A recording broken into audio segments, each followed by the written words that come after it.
Hello viewers, welcome to Revadis Tamil Kitchen. Revadis Tamil Kitchen இன்னைக்கு ரொம்ப டேஸ்டான ரொம்ப மொறுமொறுப்பான எக் ஃபிங்கர் ரொம்ப ஈஸியா எப்படி செய்யறதுன்னு பார்க்கலாம். 5 முட்டை எடுத்துர்க்கேன். 1 டீஸ்பூன் பெப்பர், உப்பு வந்து தேவையான அளவு எடுத்துர்க்கேன்.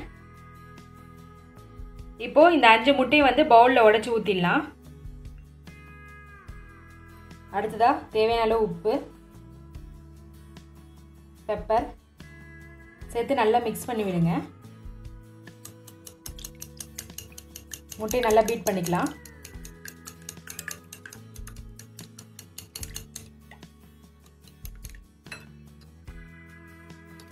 முட்டை நல்லா மிக்ஸ் பண்ணிட்டேன். இப்போ வந்து இது வந்து கேக் பிளேட் இல்லைன்னா பிரெட் பிளேட் அந்த மாதிரி ரவுண்ட் பிளேட் எதுலாவது வச்சுக்கலாம். மிக்ஸ் பண்ணி வச்சிருக்க முட்டையை வந்து கேக் பிளேட்டில் ஊற்றிருக்கேன். பிளேட் ஃபுல்லாக கொஞ்சமாக ஆயில் அப்ளை பண்ணிக்கோங்க. வானலில் 1 கிளாஸ் தண்ணி ஊற்றி அதுக்கு மேலே ஹைட்டாக இருக்கிறதுக்காக ஒரு ரிங் வச்சுருக்கேன். மிக்ஸ் பண்ணி வச்சுருக்க முட்டையை எடுத்து அதில் வச்சிடலாம். மேலே ஒரு பிளேட் வச்சு கவர் பண்ணிடலாம்.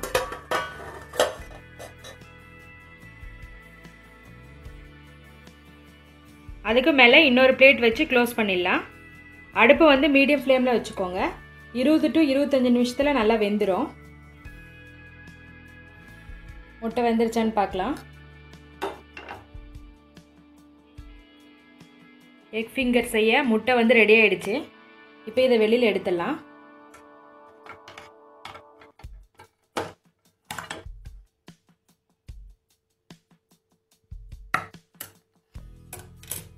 கத்தி வச்சு ஓரங்கள்லாம் வந்து கட் பண்ணி விட்டுருங்க.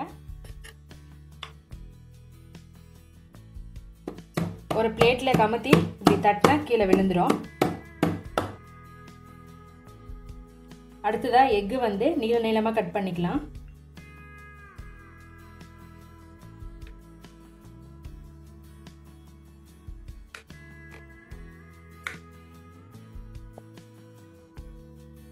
கட் பண்ண பிறகு இந்த பீஸை வந்து 2ஆக கட் பண்ணிக்கோங்க.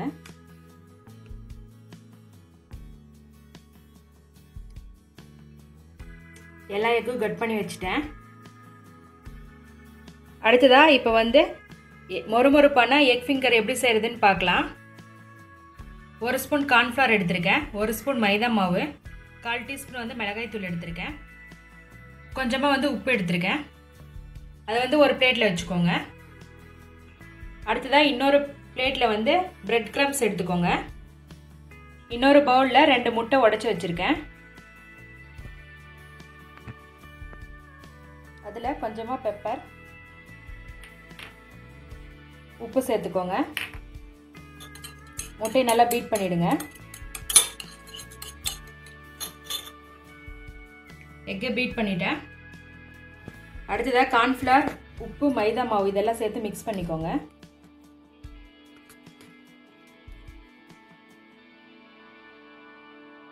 அடுத்ததாக கட் பண்ணி வச்சுருக்க எக் ஸ்லைஸ் வந்து இதில் போட்டு டிப் பண்ணிக்கலாம்.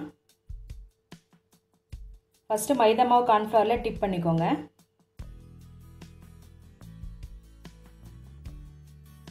அடுத்ததாக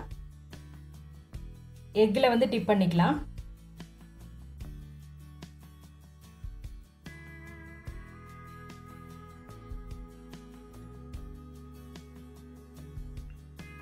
எக்கில் பண்ணிவிட்டு பிரெட் கிரம்ஸில் டிப் பண்ணிக்கலாம்.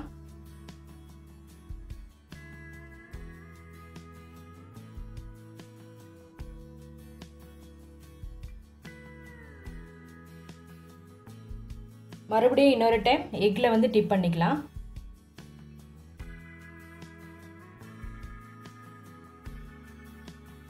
லாஸ்ட்டாக பிரெட் கிரம்ஸில் டிப் பண்ணி எடுத்து பிளேட்டில் வச்சிடலாம்.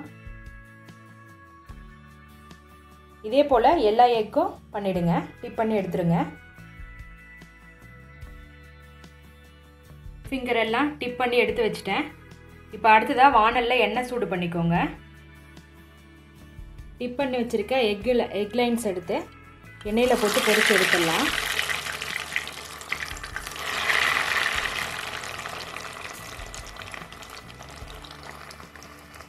அடுப்பை வந்து மீடியம் ஃப்ளேமில் வச்சுக்கோங்க. நல்லா பொன்னிறமான உடனே எண்ணெயை வந்து ட்ரை பண்ணிவிட்டு எடுத்துடலாம்.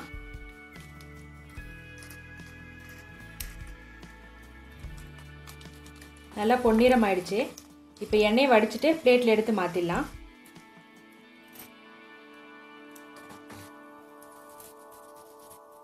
இதே போல் எல்லாம் பொரிச்சு எடுத்துடலாம். மொறுமொறுப்பான எக் ஃபிங்கர் ரொம்ப ஈஸியாக பண்ணிட்டோம். நீங்களே இதே போல் வீட்டில் ட்ரை பண்ணி பாருங்கள். எங்கள் சேனலை சப்ஸ்கிரைப் பண்ணுங்கள். இந்த வீடியோவை ஷேர் பண்ணுங்கள். ரேவதிஸ் தமிழ் கிச்சன் பார்க்குற எல்லாருக்கும் ரொம்ப நன்றி.